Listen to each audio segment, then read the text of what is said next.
한때 인터넷을 뜨겁게 달궜던 이 메뚜기 사진.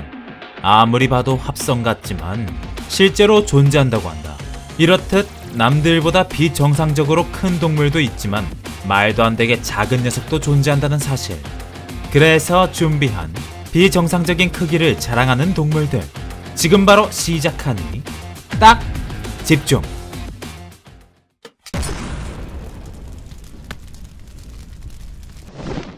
남아프리카에서 살고 있다는 이 곤충.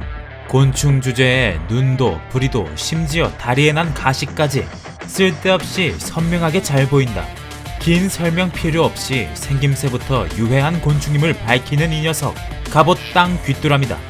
영어로 아머드 그라운드 크리켓으로 불려 귀뚜라미인 줄 알지만 사실 귀뚜라미는 아니라고 한다. 오히려 여치 쪽에 가깝다고. 이름이 귀뚜라미인들 여치인들 그냥 누가 봐도 악역으로 보이는 갑옷 땅 귀뚜라미. 기본 6cm 크기로 자란다고 하는데 영상을 보니 아무래도 크기 조작한 것 같다. 크기부터 이렇게 큰데 능력치는 더 미쳤다. 이름대로 단단한 껍질에 턱힘까지 좋아서 닥치는 대로 잡아먹는다. 식물이야 에피타이저고 본인 등치보다 큰 동물 사냥에 배고프면 동족까지 먹는다는 사실. 단, 사냥할 때는 절대 혼자 가지 않는다. 양아치같이 떼로 몰려다니는데 그 이유는 날개가 없거든. 날 수 없다 보니 걸어다니는데 날개 없는 것에 감사함을 느껴야 할지도 모른다. 저 덩치로 영차영차 나무 올라가더니 새끼새까지 사냥하거든. 아, 물론 한 번에 성공은 못한다. 어미의 성질을 건드렸으니 공격도 당하는데 뭐든 다 처먹는 갑옷땅은 절대 물러나지 않는다. 왜냐고? 최후의 수단이 있거든. 바로 혈액. 갑옷땅의 몸에는 혈관이 없다고 한다. 대신 몸 어디서든 혈액을 뿌릴 수 있다고. 그런데 그 피가 산성이라네. 갑옷땅이 공격을 당할 때 쏘는데 백발백중이라고 한다. 공격에 한 번 당하면 포식자들이 겁을 먹을 뿐만 아니라 순간적으로 아무것도 안 보이게 할 수 있다고. 크기도 큰 게 저런 공격력으로 날기까지 했으면 한국에 살지 않는 것을 천만다행으로 알아야겠다. 두 번째는 우리에게 매우 친숙한 소.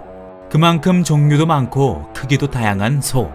이 중에서도 가장 큰 것만 고르고 골라 최종 1등한 녀석이 있었으니 이름은 다니엘. 젖소다. 원래는 가족과 함께 살았던 다니엘. 어릴 때부터 남다른 식성을 자랑하더니 급기야 동물원으로 보내버리고 만다. 배고픈 젖소는 슬퍼할 시간도 없다 했던가. 슬퍼하기는커녕 본격 야무진 먹방을 보여주기 시작한다.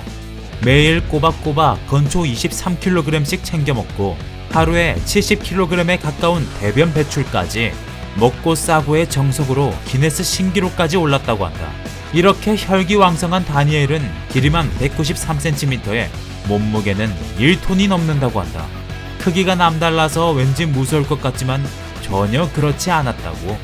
왕크 왕귀는 진리라고 했던가? 크기는 초대형이어도 성격만큼은 온순 그 자체라고 한다. 그런데 큰 소는 외국에만 있는 줄 알았더니 아니더라. 우리나라에도 초대형 소가 존재한다는 사실. 심지어 다니엘보다 더 크다. 2021년 초대형 한우의 기록이 또 한 번 깨졌다는 소식이 전해졌다는데 보통 한우의 평균 몸무게는 400kg 정도라고 한다. 그러면 이 슈퍼 한우는 약 3배나 많이 나가서 무려 1200kg을 찍었다고 한다. 게다가 딱 한 마리만 있는 것도 아니라는 사실. 슈퍼 한우 주인은 시장에서 슈퍼 한우 종자를 하나 사고 봤더니 이것도 유전이 있다는 것을 알아냈다고 한다. 깨달음을 얻고 난 뒤 엘리트 소로 키우겠다는 일념으로 고품질의 사료만 먹였다고. 역시 다니엘처럼 슈퍼 한우도 크니까 더 귀여운 게 맞는 것 같다. 이번에는 작으니까 더 귀여운 동물이다.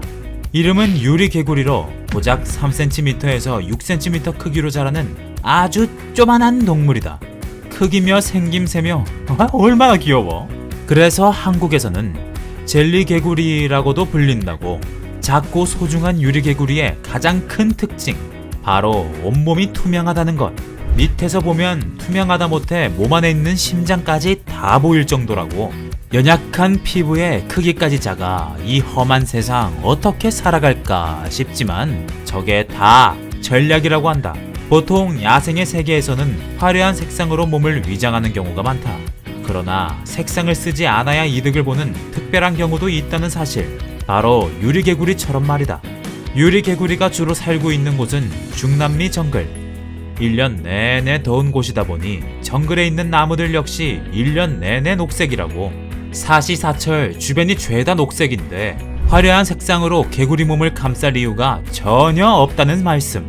그래서 등 색깔은 늘 녹색으로, 다리 부분은 투명하게, 특히 다리 부분이 투명해야 녹색 나뭇잎 색깔과 비슷하게 보인다고 한다. 이렇게 귀여운 게 하는 행동까지 야무져서 우리나라에서도 키우는 사람들이 꽤 있다고 한다. 처음에는 투명한 몸이 낯설겠지만 콩깍지가 씌었으니 그냥 뭐래도 귀엽겠지. 인도네시아의 보르네오 섬에서 살고 있는 피그미 코끼리. 아시아 코끼리 중에서도 크기가 가장 작은 걸로 유명하다. 도대체 얼마나 작냐고? 길이 3-4m 정도의 몸무게는 최대 4톤 정도 나가거든. 아, 참고로 아시아 코끼리들은 최대 7톤까지 찍는다고 한다. 크기로 절대 안 꿀리는 코끼리 사이에서 비정상적으로 작은 게 바로 이 피그미라는 사실. 상대적으로 크기가 작다 보니 코끼리들 사이에서는 귀여움을 담당하고 있다고. 특히 작은 덩치에 비해 큰 귀, 이게 피그미가 사랑받는 인기 요인 중 하나라고 한다. 보통 코끼리 하면 온순한 얼굴에 그렇지 못한 성질머리로 유명한데 피그미는 작아, 귀여워, 성격까지 가장 온순한 걸로 명성이 자자하다고 한다. 그런데 너무 온순한 성격이 문제였던 걸까? 현재 피그미 코끼리는 귀하다 못해 아주 심각한 멸종위기에 처해 있다. 현재 남아있는 숫자는 고작 1,500마리에서 2,000여 마리 정도라고. 무분별한 숲 개발로 피그미들이 살 곳을 잃은 것도 있지만 가장 큰 문제점은 따로 있다. 바로 이 상아. 현재 코끼리 사냥은 법으로 아예 불가능하다. 그런데 이놈의 상아가 뭐라고? 밀렵꾼들의 상아 찾기는 현재 진행형이라고 한다. 이러한 잔인한 행동 때문에 피그미 코끼리들은 또 한 번 진화를 거쳤다. 바로 상아 없는 피그미 코끼리들. 상아 없이 태어나는 피그미들은 계속해서 늘어나다 못해 아주 흔한 일이 돼버렸다고. 아, 정말 하지 말라고 얘기했으면 제발 말 좀 들었으면 좋겠다. 너무 동물만 얘기한 것 같아서 이번에는 색다른 거 준비했다. 귀를 물어뜯은 걸로 유명한 전설의 복서 타이슨. 그리고 타이슨의 유명한 또 한 가지, 바로 이 목둘레. 얼굴보다 더 굵은 타이슨의 목둘레는 무려 50cm. 이 타이슨의 목둘레를 이어받은, 아니 원조가 있었으니 바로 나무. 멕시코에 있는 이 나무의 이름은 툴레나무로 세계에서 가장 굵은 둘레를 자랑하고 있다. 둘레만 무려 42m로 30명의 성인이 서로 잡아야 간신히 안을 수 있다고 한다. 굵기만 이렇게 굵냐고? 그럴 리가. 키도 꿀리지 않는다. 높이만 해도 14m가 넘는다고. 하지만 비정상적으로 큰 툴레나무가 유명한 진짜 이유는 따로 있다. 누가 봐도 여러 세력이 한데 모여 지금의 툴레나무가 된 것 같지만 그냥 원래부터 한 몸이었다고 한다. 게다가 저 정도 크기면 성장이 멈출 법도 한데 아직도 자라나는 중이라고. 최소 2000살은 넘었는데도 말이야. 할아버지이다 못해 거의 조상신이나 다름없는 툴레나무. 터줏대감처럼 그 자리에서 영원히 지켜줬으면 좋겠다. 지금까지 비정상적인 크기를 자랑하는 것들이었다. 갑옷당 귀뚜라미는 정말 쉴드를 칠 수 없는 크기인데 꼭 화면으로만 접하고 싶다. 아니, 화면으로도 접하고 싶지 않다.